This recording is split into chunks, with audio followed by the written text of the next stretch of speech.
Hello anime fans, आप सभी को बियॉन्ड एनिमे में स्वागत है। यहाँ मिलता है सबसे डिटेल्ड और इंटरेस्टिंग एक्सप्लेनेशन। आज हम जानेंगे अटैक ऑन टाइटन का सीजन नंबर 1 और एपिसोड नंबर 1। एपिसोड की स्टार्टिंग में हम एरन को देखते हैं, जो मेन कैरेक्टर होता है अटैक ऑन टाइटन का, और वो बुरा सपना देखकर उठा होता है।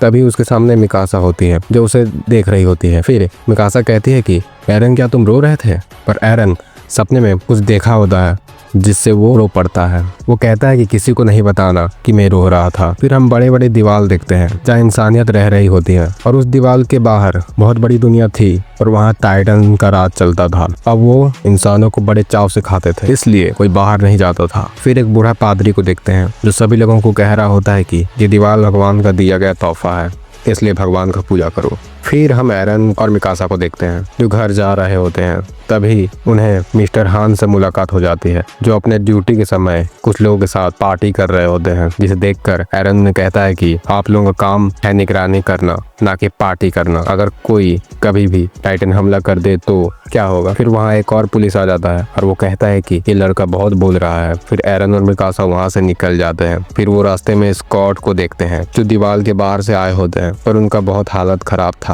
जितने भी बाहर गए थे उनमें से आधे ही लौट कर आए, वो भी पूरा जख्मी। तभी उन लोगों के पास एक बूढ़ा औरत आती है और वो कहती है कि मेरा बेटा कहाँ है और वो क्या सही सलामत है? तो वो स्कॉट का एक मेंबर उसे एक कपड़े से बांधा हुआ कुछ देता है। फिर वो बूढ़ी औरत उसे खोल कर देखती है तो पता चलता है कि वो उसका बेटे का हाथ था। फिर वो स्कॉट्स के लीडर से पूछती है कि उसका बेटा बेवजह मारा गया या देश के लिए कुर्बान हो गया। फिर वो कहता है नहीं, आपका बेटा बेवजह मारा गया, और जो कोई भी मारा सभी बेवजह, उससे हमें कुछ नहीं हासिल हुआ। फिर वो स्कॉट वहाँ से चले जाते हैं। इधर एक आदमी कह रहा होता है कि वो स्कॉट्स के ऊपर टैक्स भरते हैं पर कुछ काम नहीं आते, टाइटन्स उन्हें खा जाते हैं। जिसे सुनकर एरन उसे आदमी को पीछे से सर पर डंडे से मारता है और मिकासा उसे पकड़ कर ले जाती है। इधर एरन बताता है कि वो भी बड़ा होकर स्कॉट्स ज्वाइन करेगा और सभी टाइटन्स को मार देगा। फिर मैं आप सभी को बता दूं कि इस दुनिया में 3 बड़े बड़े दीवार हैं। पहला वाला वालमारिया, फिर उसके अंदर है वालरोस, फिर सबसे अंदर है वालसीना, और ये सभी वालमारिया में रहते हैं। इधर एरन और मिकासा घर पर आ जाते हैं और खाना खाने लगते हैं। तभी मिकासा बताती है कि एरन स्कॉट्स में जाना चाहता है। तभी उसकी मॉम कहती है कि नहीं जाना है स्कॉट्स में मरने के लिए।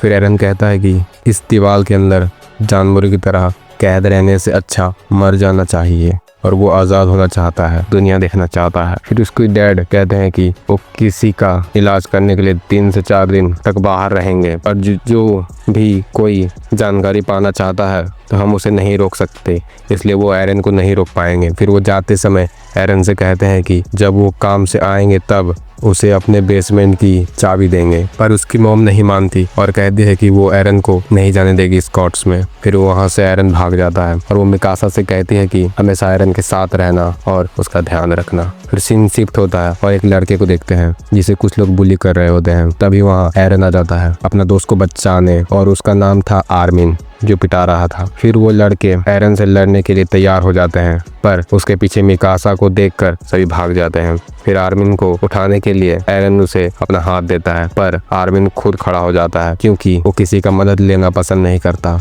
इससे वो खुद को कमजोर समझता है। फिर ये तीनों एक जगह पर जाते हैं और बैठकर बात कर रहे होते हैं। आर्मिन बताता है कि उसे भी बाहर की दुनिया देखनी है, और खासकर समुद्र, और ये सभी वो किताब में पढ़ा था, इसलिए एरन कहता है कि वो भी देखेगा समुद्र अगर सुंदर हुआ तो। फिर आर्मिन कहता है कि अगर वो टाइटन्स हमला कर दे तो उन लोगों का क्या होगा? स्कॉट जब भी जाते हैं जख्मी होकर आते हैं, और वाल के अंदर के पुलिस तो नालायक है। तभी वालमारिया पर एक जोरदार धमाका होता है। तभी सब ऊपर देखने लगते हैं। फिर दीवार के ऊपर किसी का हाथ आ जाता है, जिसे देखकर एरन सोचता है कि उसका बुरा सपना सच होने लगा है। पर कोई टाइटन 50 मीटर का दीवार कैसे चढ़ सकता है? पर वो चढ़ा नहीं था, वो था ही 50 मीटर से लंबा, और वो लात मारकर दीवार के एक हिस्से में छेद कर देता है, जिससे सभी लोग दूर गिरते हैं और तूफान आ जाती है। वो छेद से हजारों की संख्या में छोटे छोटे टाइटन अंदर जाने लगते हैं, जिसे देखकर सभी का हालत खराब हो जाता है, पूरा कोहराम मच जाता है। फिर एरन अपने घर की ओर जाता है और वो सोच रहा था कि उसका घर ठीक होगा, कोई टाइटन नहीं पहुंचा होगा, पर देखते हैं कि उसका घर टूट चुका था और उसकी मॉम मलबे के नीचे दब चुकी थी। मॉम को बचाने के लिए एरन और मिकासा मलबे को जोरों से उठाने लगते हैं, पर वो तो हिलता भी नहीं उनसे। तभी वहाँ हंसने वाली टाइटन आने लगती है। देखकर उसकी मॉम कहती है कि यहाँ से दोनों चले जाओ और तुम मुझे बचा नहीं सकते, मेरा पैर टूट चुका है और मैं भाग भी नहीं सकती। पर एरन कहता है कि मैं आपको उठाकर चलूंगा। तभी वहाँ मिस्टर हांस आ जाते हैं। एरन की मॉम कहती है कि इन्हें ले जाओ, पर हांस कहता है कि हमारा काम है लोगों को जान बचाना और टाइटन को मारना। वो टाइटन को मारने चला जाता है, पर उसका चेहरा देखकर उसकी फट जाती है बुरी तरह से और वो तुरंत मिकासा और एरन को पकड़कर ले जाता है। तभी वो टाइटन एरन की मॉम को 2 टुकड़ों में बांटकर खा जाता है और ये दर्दनाक मंजर एरन अपनी आंखों से देख रहा होता है। सभी लोग ये जान जाते हैं कि घर पनाह देता है और इंसानियत दगा। फिर यहाँ पर हमारा एपिसोड नंबर 1 समाप्त होता है। और कैसा लगा ये एपिसोड कमेंट करें, अगर अच्छा लगा तो सब्सक्राइब करें।